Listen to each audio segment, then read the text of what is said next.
He also quoted a Quranic verse, La ikraha fid din, which means there is no compulsion in religion.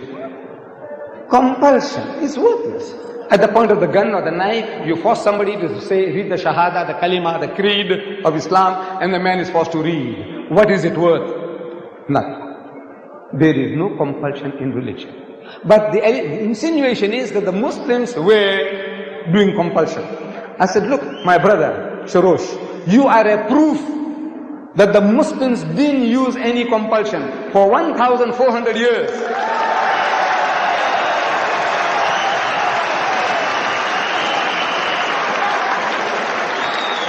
For 1,400 years, you and your other Christians, whom you now say number 14 million, they lived in our midst. In Egypt, the Muslims have been the overlord of that country for 1,400 years. For a few years, the French came, for a few years, the British came, but overall for 1,400 years, the Muslim has been ruling that land. And yet,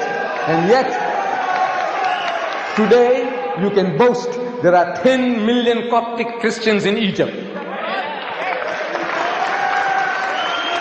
If there was compulsion of any kind, there would not have been a single Christian left in the country.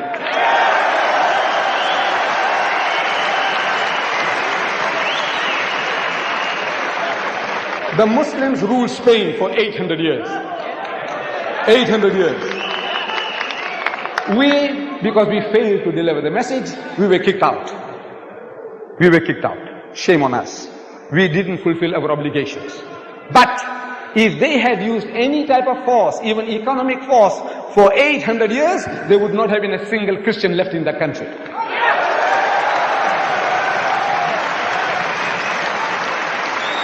We Muslims, we ruled India for 1,000 years. But after 1,000 years of Muslim rule, eventually when partition takes place, the Muslim gets 1/4, the Hindu gets 3/4. Why? Because we didn't do the job. We didn't use any compulsion.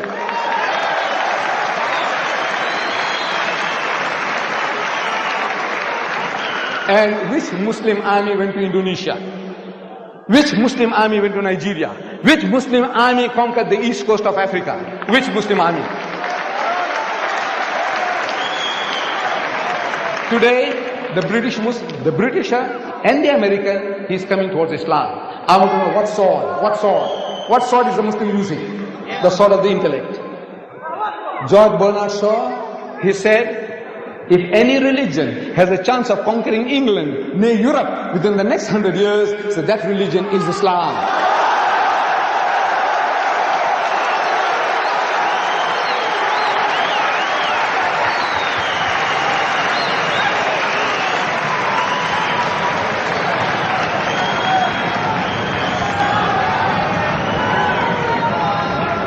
Look, Bernard Shaw had the foresight, he could see. But we Muslims, we have failed Islam. Wallah, we have failed. We have failed. We haven't made a start yet. We believe. We say we believe, but we have not made a start yet. This is our problem. The destiny is ours. Wallah, it is ours. Allah says, لِيُزْهِرَهُ عَلَى الدِّينِ كُلِّهِ. He has given you a deen, a way of life that is the master, overcome and supersede them all, bulldoze them all, whether it be Hinduism, Buddhism, Christianism, Communism, Judaism, everyism.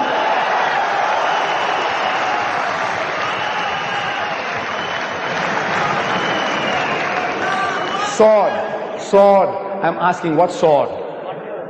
Thomas Carlyle in 1840, he delivered a series of lectures here in the UK. In England, Thomas Carlyle, one of the greatest thinkers of the past century. Thomas Carlyle. And he says, the sword. He said, the sword indeed. But where will you get your sword? He said, every new opinion at its beginning is precisely in the minority of one.